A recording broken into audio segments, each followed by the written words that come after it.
Hebreus capítulo 12, versículos 1, 2 e 3. Tem um texto maravilhoso desse livro, que apesar de ser uma carta como as outras no Novo Testamento, nós não fazemos ideia de quem escreveu. A gente às vezes fala, né? O apóstolo Paulo, como diz, não sabemos. Há muitos indícios que pode ter sido o apóstolo Paulo, pela linguagem teológica da carta, em comparação às outras. Mas o próprio Martinho Lutero, ele disse que não. Lutero diz que quem escreveu foi Apolo, um dos outros discípulos, né, da segunda geração.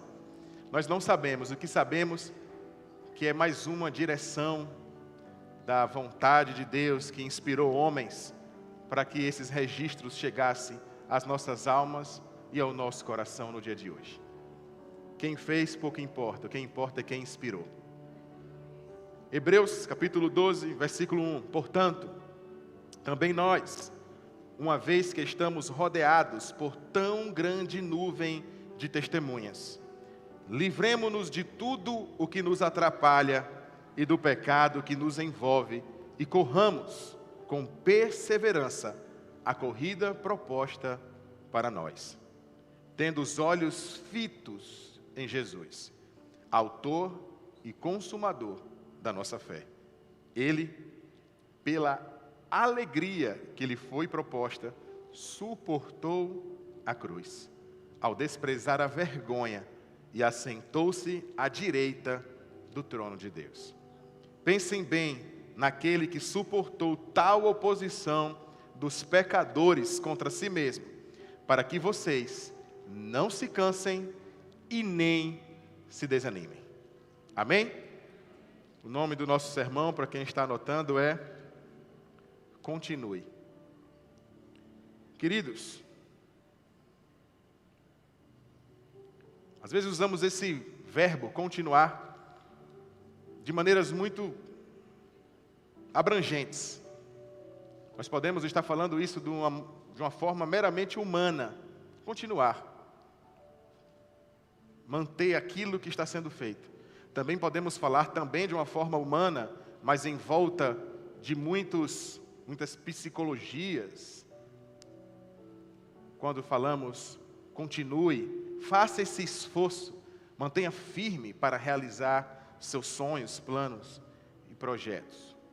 Mas aqui, nessa noite, eu digo que continuar não é insistir por orgulho, não é insistir por vaidade e nem insistir por força própria.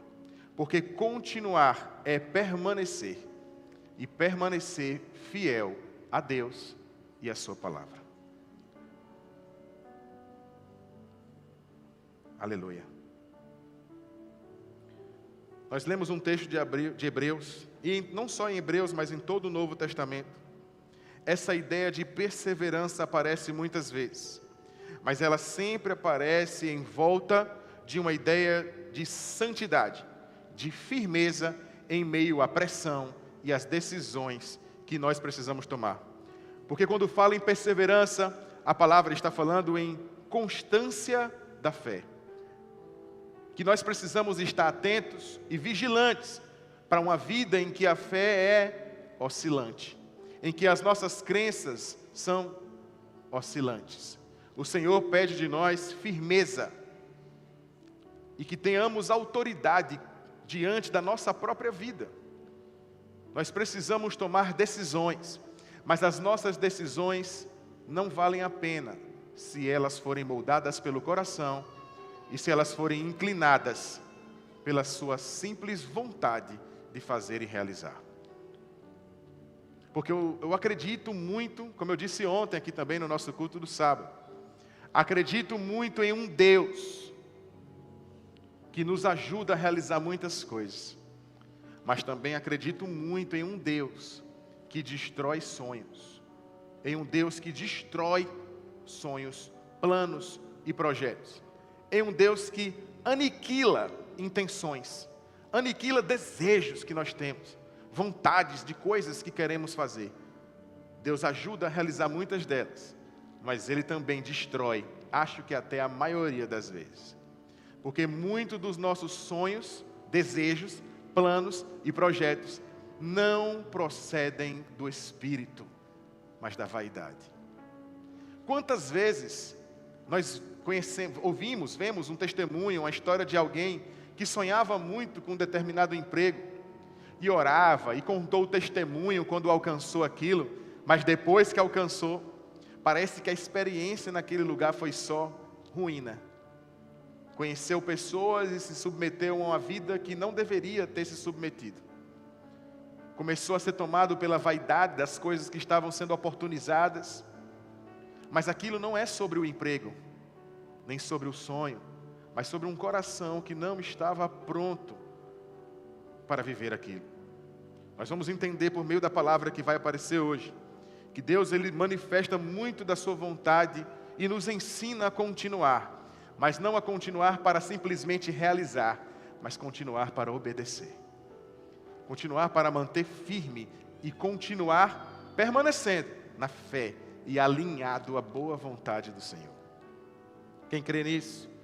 Glória a Deus. Por isso aqui, nessa noite, nós não vamos ver algo que está apontado para o homem, mas para Deus. Porque o verdadeiro continuar bíblico, a ideia de continuação, de continuidade, que é de fato alinhada com a palavra, é aquela que nos ensina a esvaziar de nós mesmos. É no lugar onde o ego não domina mais, onde as nossas convicções de nada valem e os achismos que carregamos de nada importa, porque o que importa é agradar a Deus.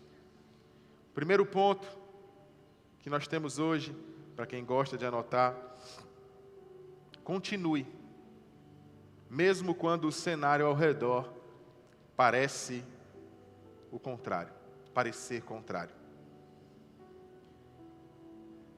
No livro de Gênesis, para quem está acompanhando, está anotando, não vamos ler agora, mas pode anotar o capítulo 6 e capítulo 13, para fazer depois essas leituras.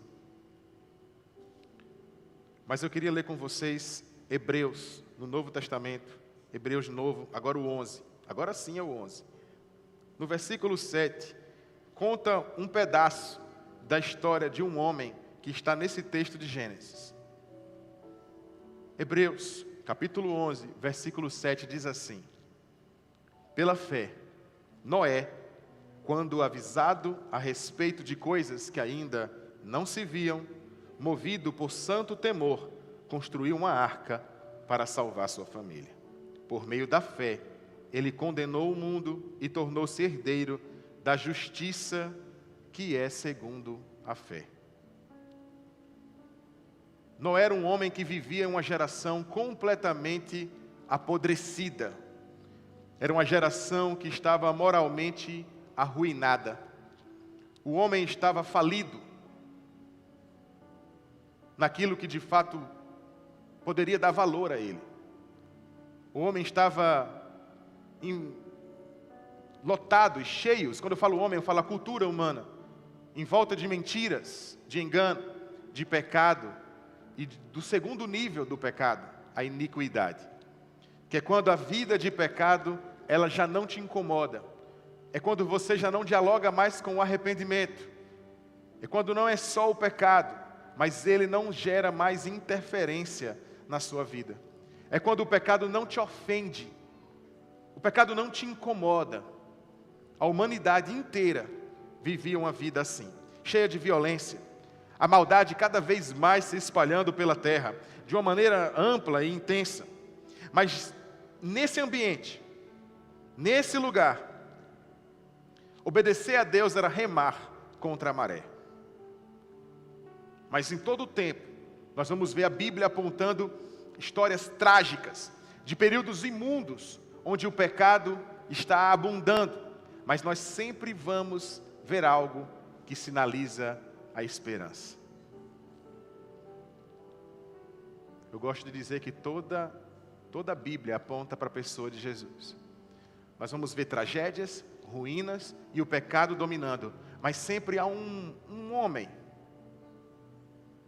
que no meio de toda a confusão, de alguma maneira, nele está simbolicamente ligada à ideia de que haverá redenção.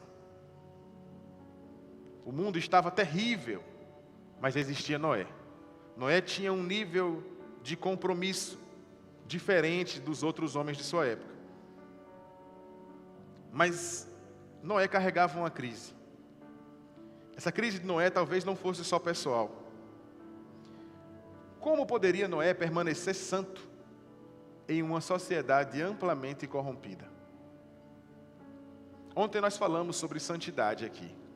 Falamos de José, se manter santo em um ambiente contaminado, que era o Egito.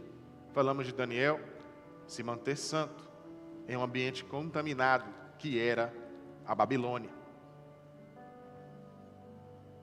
Falamos de Timóteo, sobre se manter santo dentro da própria cultura, diferente de José e diferente de Daniel. Mas todos esses homens carregavam dentro do seu coração a palavra, que se mantinha firme, assim como Noé carregava com ele a esperança. A grande beleza que nós vamos ver em tudo isso é que Noé foi construir uma arca. Noé esperou então chover para ter certeza e assim construir a arca, correto? Não. Noé agiu antes da chuva.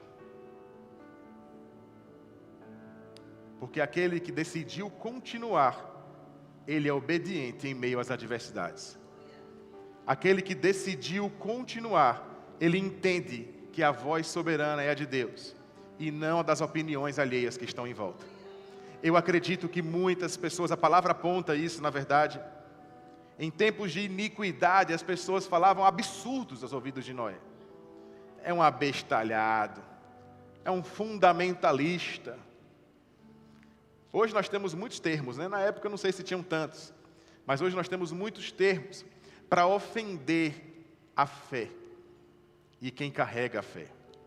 Noé com certeza experimentou tudo isso. No entanto,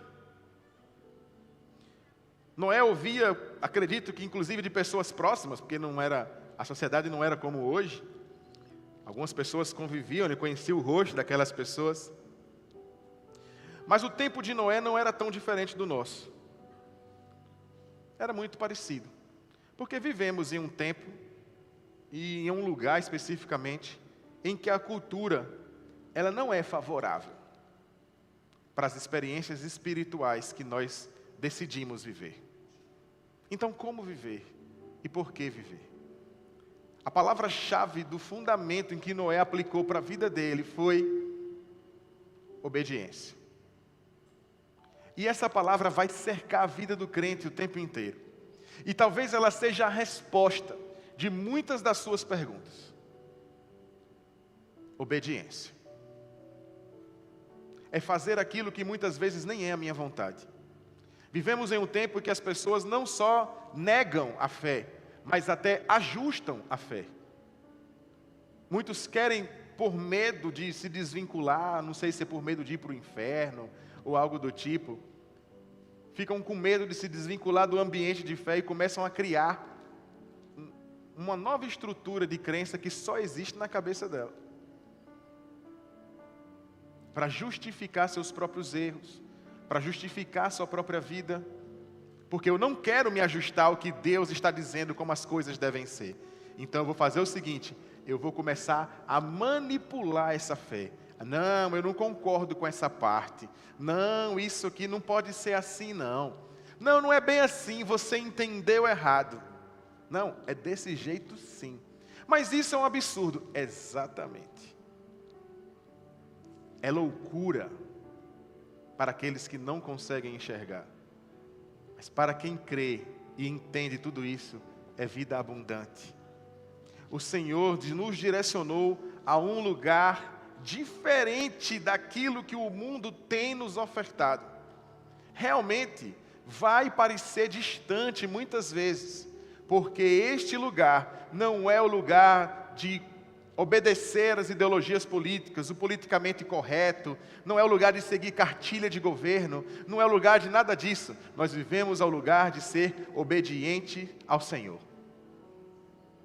E isso muitas vezes é difícil, porque ainda há uma parte do nosso coração servindo a dois senhores. Mas nós precisamos continuar. E eu disse que seria diferente, porque continuar na Bíblia é permanecer fiel. Continuar bíblico é ser obediente. Aleluia. Uma outra coisa importante é que o cenário de Noé não era bom.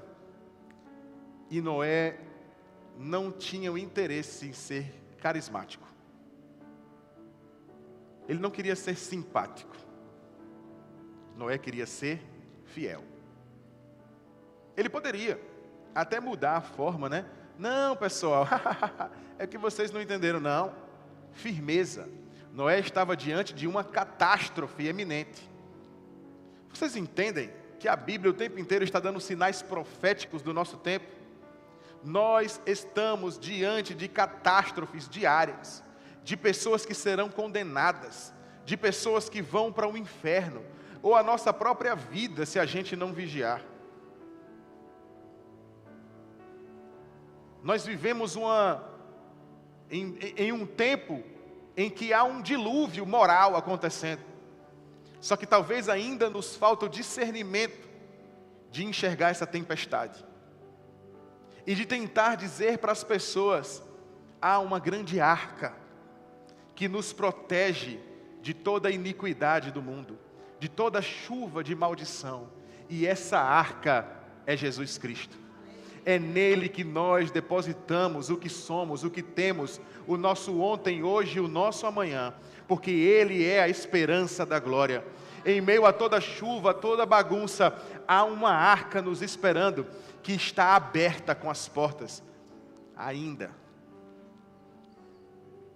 A porta ainda está aberta. Essa é a esperança que eu creio. O tempo inteiro nós vamos ver esses personagens dando evidência a algo que era sobre nós, o tempo todo. E a gente ainda às vezes tenta ler essa historinha como se estivéssemos com 8 anos, na escolinha bíblica dominical, como se fossem personagens. Ah, Bento, você gosta de qual história? Ah, eu gosto de Patrulha Canina e da história de Sadraque, Mesaque e Abednego. Na cabeça da criança não há muita diferença, apesar que Bento é um fã incondicional de Jesus, né? Mas a criança, ela às vezes não diferencia muito essas coisas. Mas nós temos que diferenciar, porque nós vivemos um tempo de lucidez e nós somos cobrados por isso.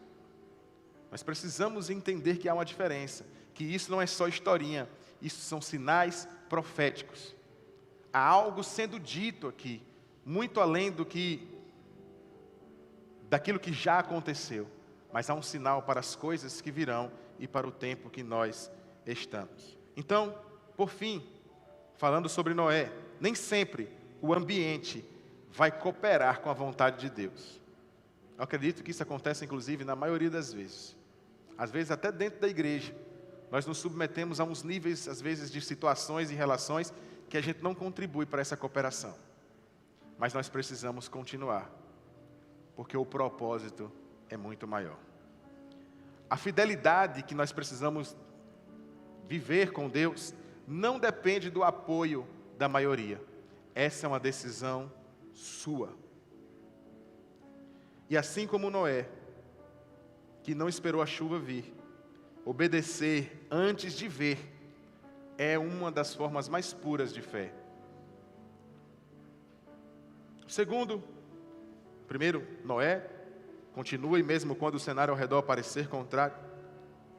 O segundo é continue, mesmo quando a alma estiver ferida. Quem estiver anotando, em 1 Samuel, no capítulo 1, nós vamos conhecer uma história também de uma personagem muito interessante, mas eu queria que você abrisse Lucas.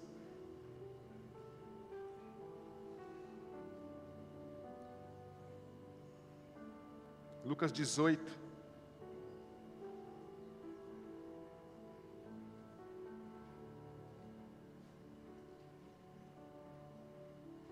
Aliás, a gente vai ler já já. Já já a gente vai ler isso daqui. Queridos, em 1 Samuel, no livro de Samuel, nós temos, aparece para nós Ana. Ana que carregava a dor de uma esterilidade em uma cultura em que ser estéril te desvalorizava como gente. Não era nem como mulher, mas como gente. Trazia um peso emocional, trazia um peso social enorme. E além dessa aflição interna que Ana vivia por ser estéril, ela também era continuamente provocada por Penina. O tempo inteiro essa mulher estava sendo agredida e ferida por uma condição de sua própria existência, que era essa esterilidade. Era um sofrimento antigo, repetido, humilhante, que acontecia o tempo inteiro. Ela vivia uma crise de uma mulher ferida. E eu acredito que muitas e muitos, quando conhecem essa história, se identificam em algum nível.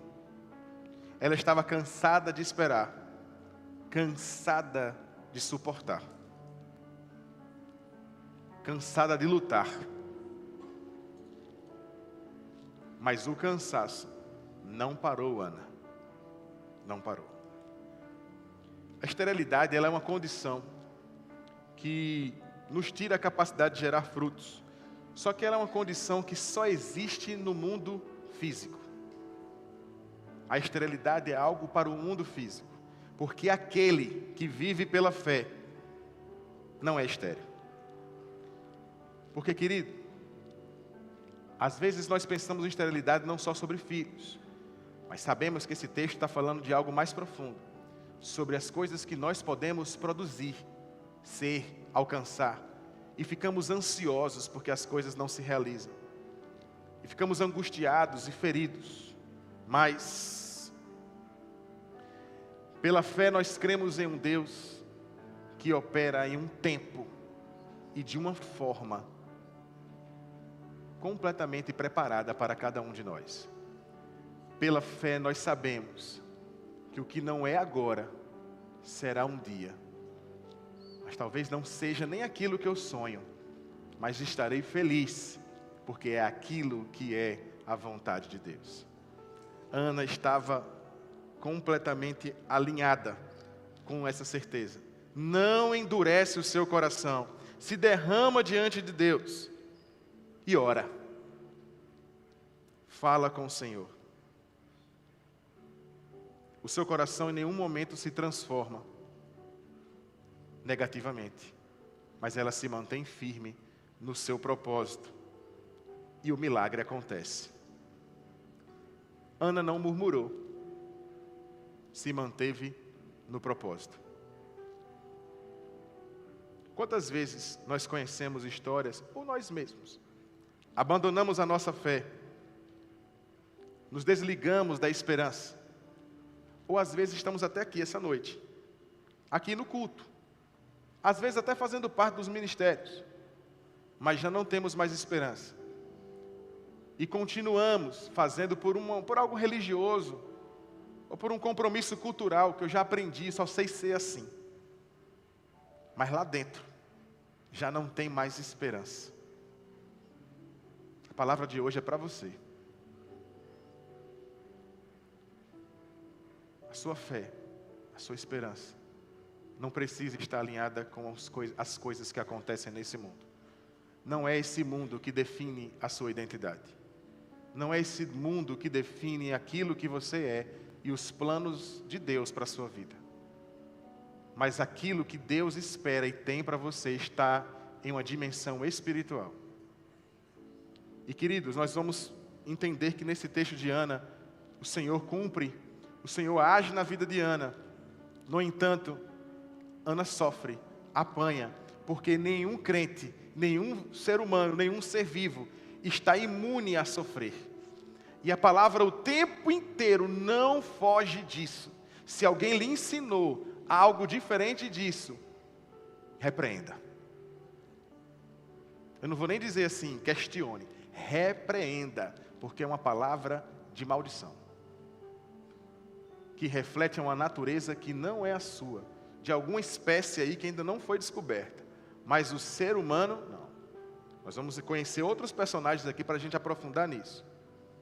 A grande beleza é que o ser humano sofre, apanha, é humilhado, mas continua, permanece, se mantém perseverante, porque entende que os seus propósitos não são para este mundo, mas para a glória de Deus. Esse é o motivo para o qual nós fomos, inclusive, criados. As pessoas atacavam Ana, falavam de Ana, humilhavam Ana.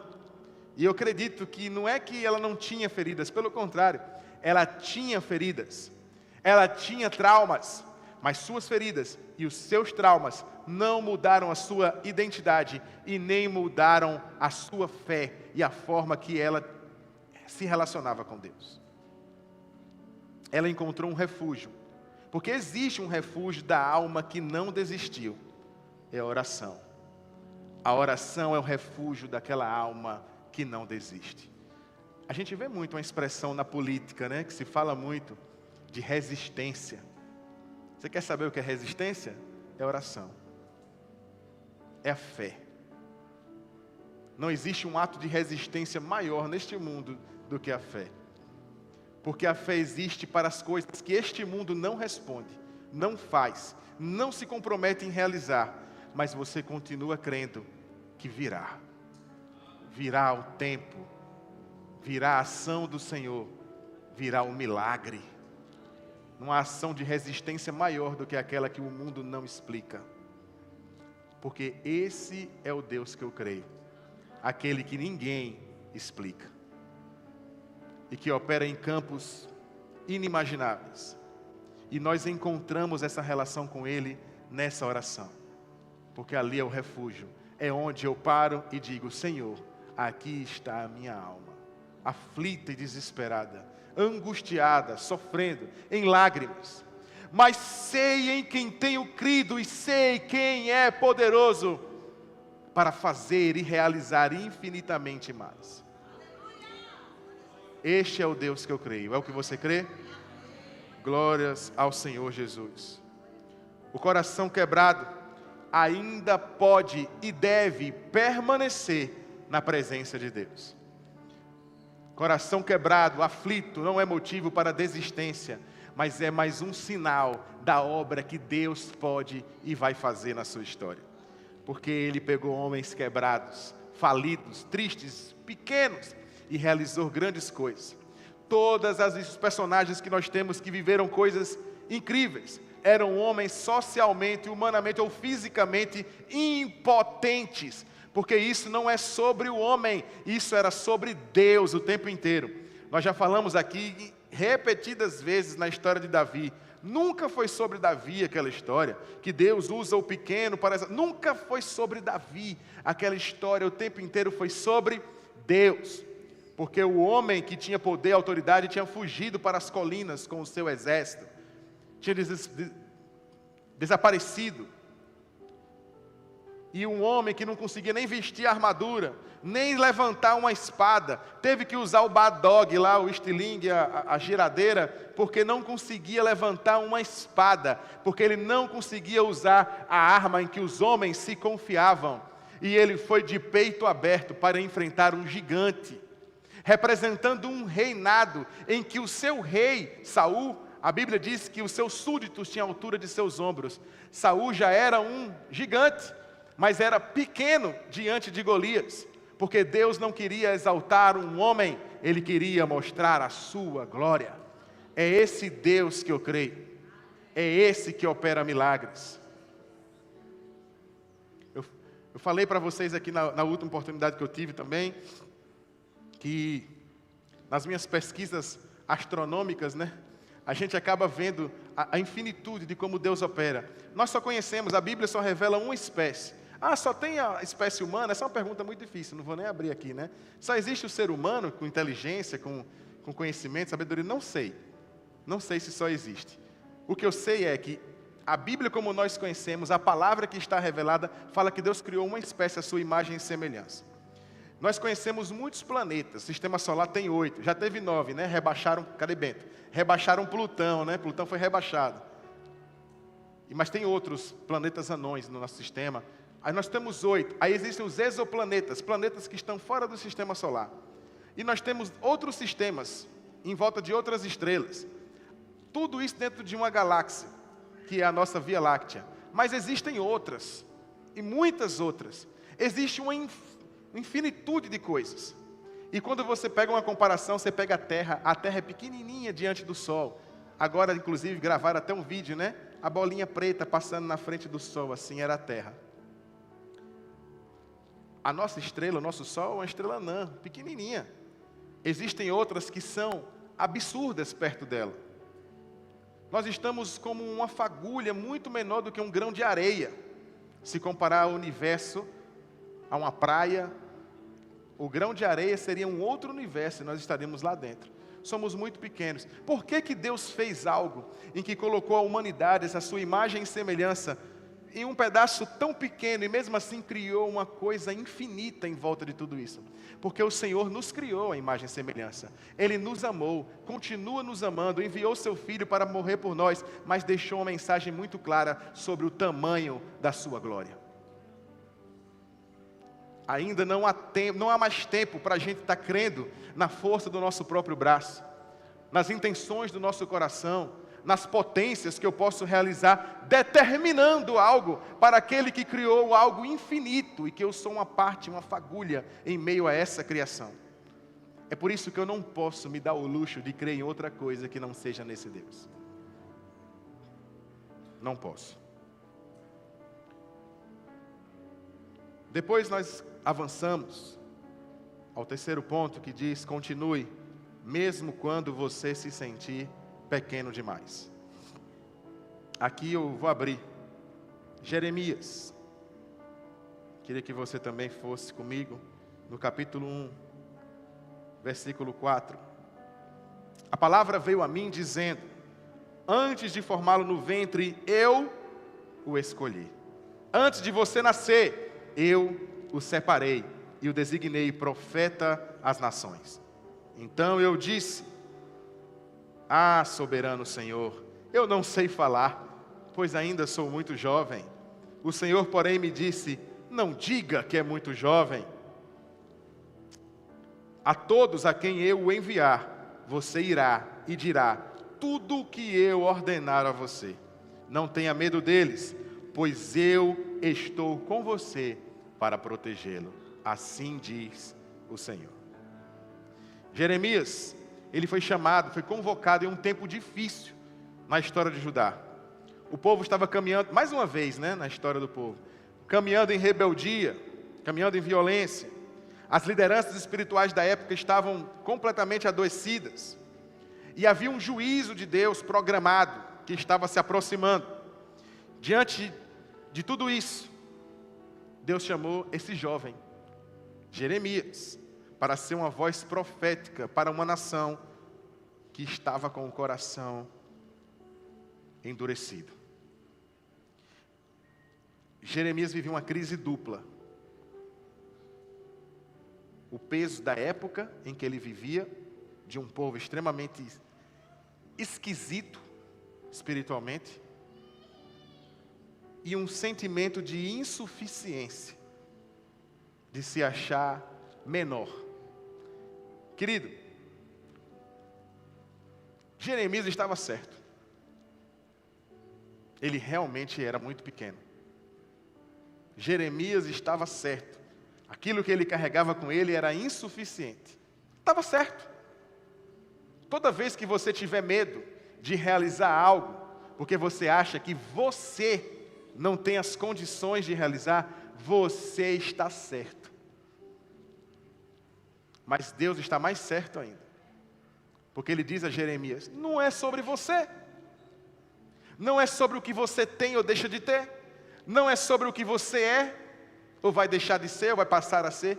Não é sobre você. Eu te escolho. Por quê? Porque Deus estava sempre usando os mais jovens, os falidos, os oprimidos, porque Ele queria mandar uma mensagem para a humanidade, que não é sobre nós, é sobre Deus. Jeremias era apenas um instrumento, perfeito. Um instrumento de Deus. naquele processo todo. Mais um. Jeremias, não tenha medo. Era como se Deus estivesse dizendo: o que eu estou fazendo com você, eu posso fazer com qualquer um. Mas eu escolhi você no ventre da sua mãe. Esse é o Deus que eu creio. Jeremias, inclusive, continuou olhando para ele mesmo e vendo, em muitas vezes, limitação.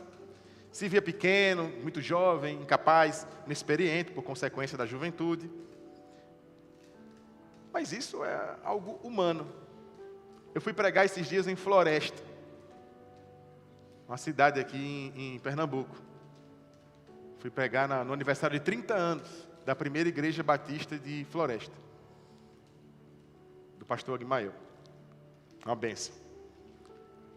Eu me tremia. Aqui também. Às vezes eu chego aqui, eu começo sempre muito nervoso. Depois que eu vou me empolgando. Mas lá eu fiquei muito nervoso, do início ao fim. Quase todas as vezes que eu vou para um ambiente novo, eu fico muito nervoso. E às vezes no ambiente que eu já preguei muitas vezes, eu continuo nervoso. E eu falo isso em todo lugar que eu chego. Eu quero continuar nervoso. Eu quero continuar com medo. Eu quero continuar resistente quando eu chegar. Com esse sentimento de insuficiência. Para que sempre exista esse beliscão na minha carne. Não é sobre você. Quem vai agir, vai se mover, não é o seu coração, nem a sua consciência. É o Espírito de Deus.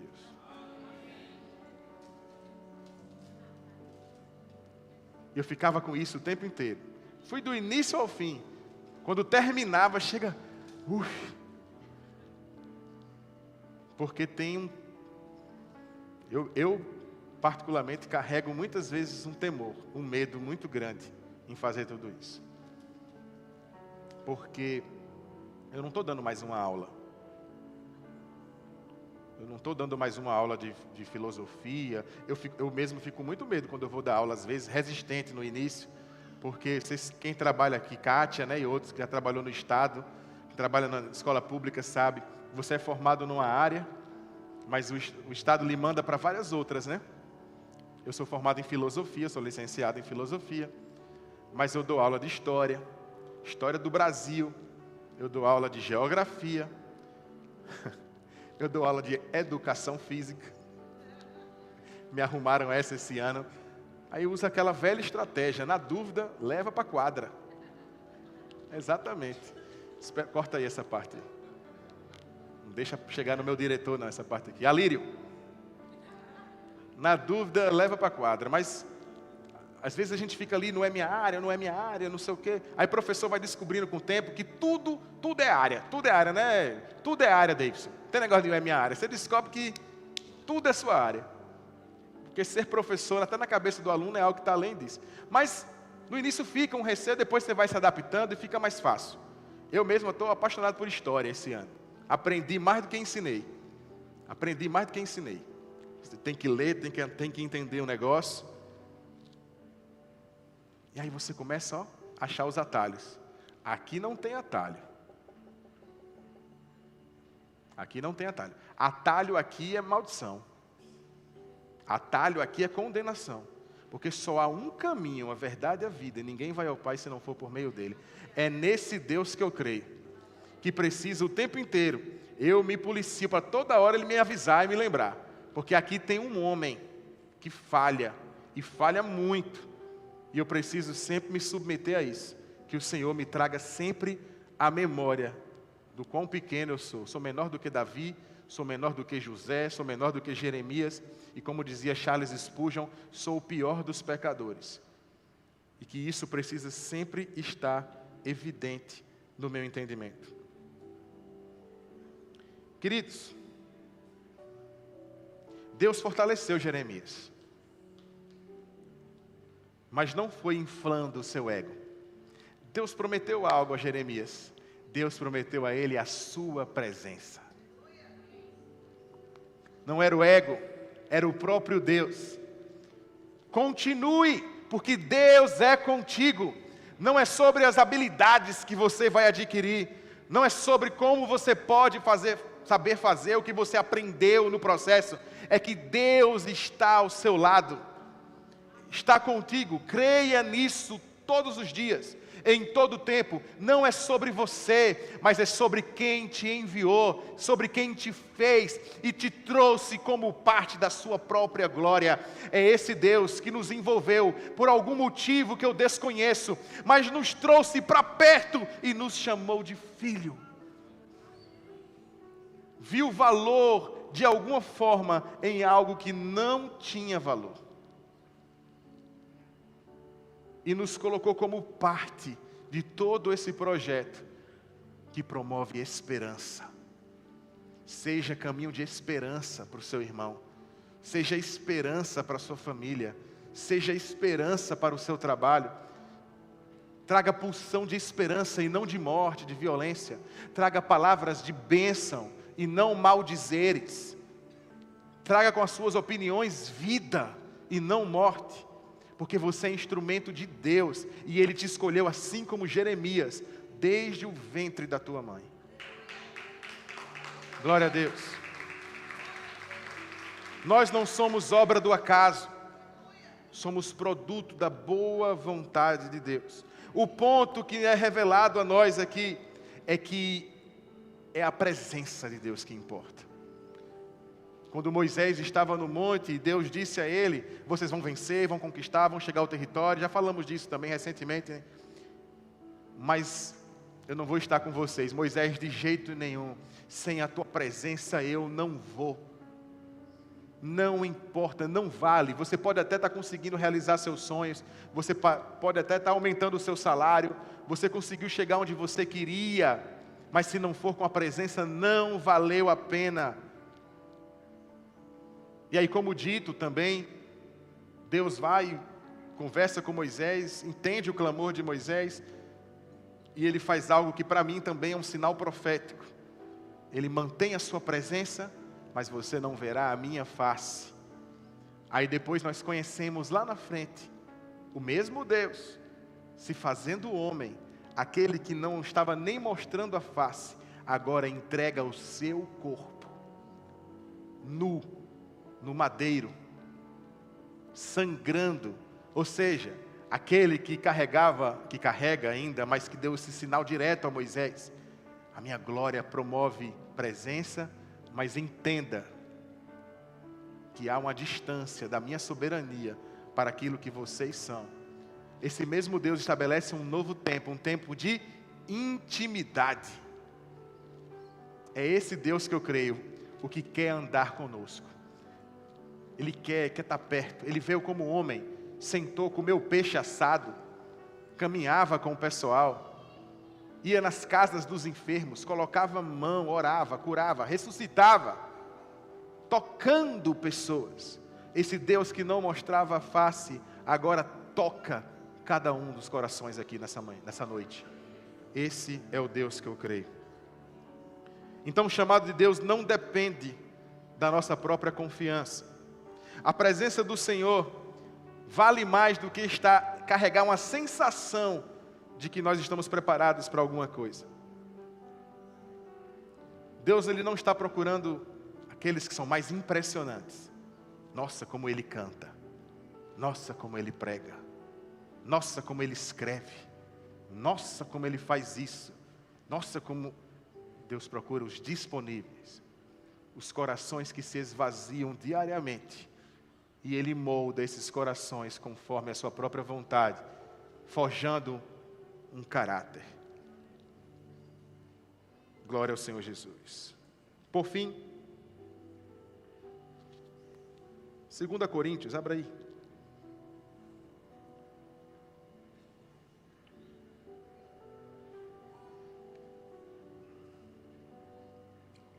Segundo Coríntios, capítulo 12.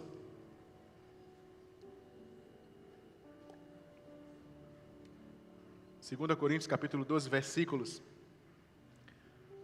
do 7 ao 10, diz assim: para evitar que eu me exaltasse por causa da grandeza dessas revelações, foi-me dado um espinho na carne, um mensageiro de Satanás, para me atormentar. 3 vezes pedi ao Senhor que o tirasse de mim.